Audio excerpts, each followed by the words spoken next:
રામ નારાયણ રામ. ધર્મ અને કર્મ આ એક જ સિક્કાની બે બાજુ તરીકે માનવામાં આવે છે.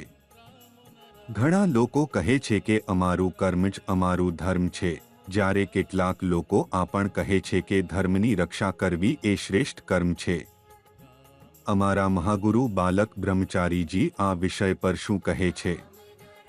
આજે આપણે તેમના દ્રષ્ટિકોણથી સમજવાનો પ્રયાસ કરીશું કે ધર્મ અને કર્મ ખરા અર્થમાં શું છે. પ્રાચીન સમયોથી દરેક વ્યક્તિ કહેતો હતો કે કર્મ જ ધર્મ છે. તમે કોઈ પણ ધાર્મિક ગ્રંથ ખોલી વાંચો, તેમાં તમારે આ જ તત્વ જોવા મળશે.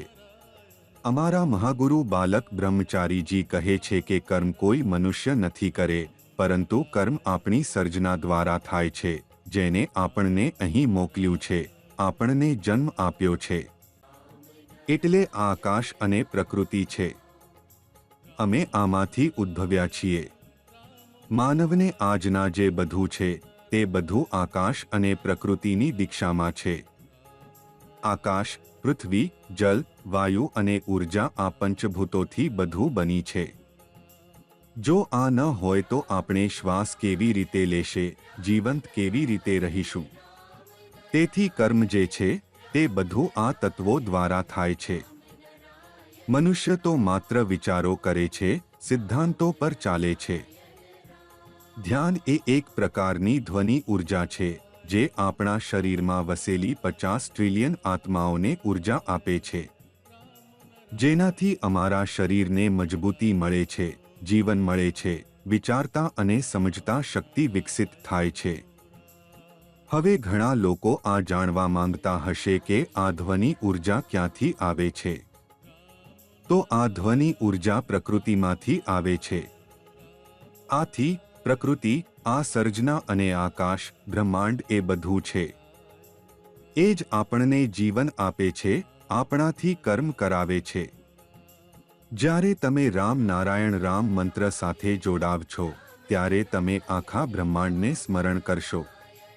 આ બીજ મંત્રમાં આખો બ્રહ્માંડ ઇત છે.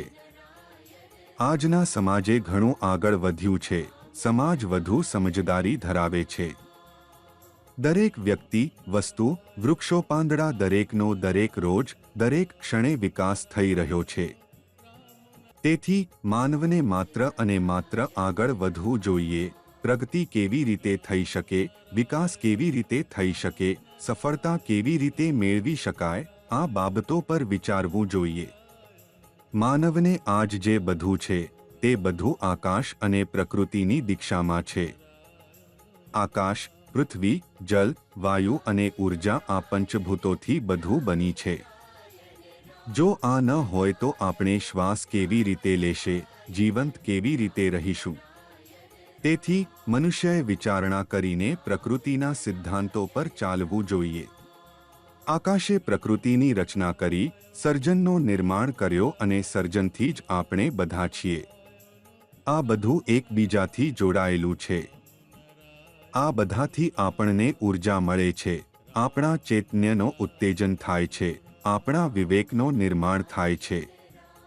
માનવ જે કંઈ કરે છે તે સાચું છે કે ખોટું છે, આ આપણો વિવેક બતાવે છે. આથી આ વ્યર્થ બાબતોમાં તમારો સમય ન ગુમાવો.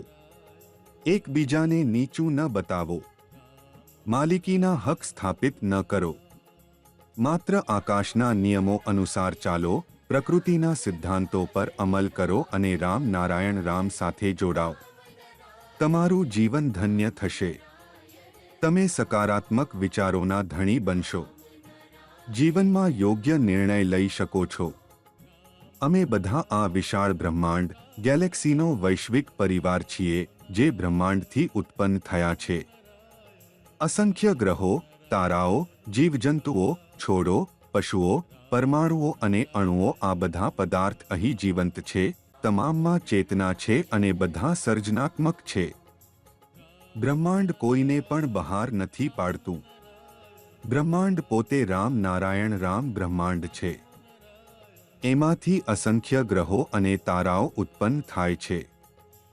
જ્યાં જ્યાં જીવંત પ્રાણી છે તે બધા રામ નારાયણ રામની નિહિત છે અને બ્રહ્માંડ રામ નારાયણ રામના સંપૂર્ણતા, અખંડિતતા અને પૂર્ણતાનું બીજું નામ છે. પ્રકૃતિ જ સૌથી મોટો ધર્મ છે અને દરેક વ્યક્તિને આ સમજવાની જરૂર છે. જ્યારે વ્યક્તિ રામ નારાયણ રામ સાથે જોડાય છે ત્યારે તેનો જીવન જ સ્થિર થઈ જાય છે. રામ નારાયણ રામ દ્વારા લોકો સ્યંપ્રે આ શીખવવામાં આવે છે કે સકારાત્મક વિચારો રાખો.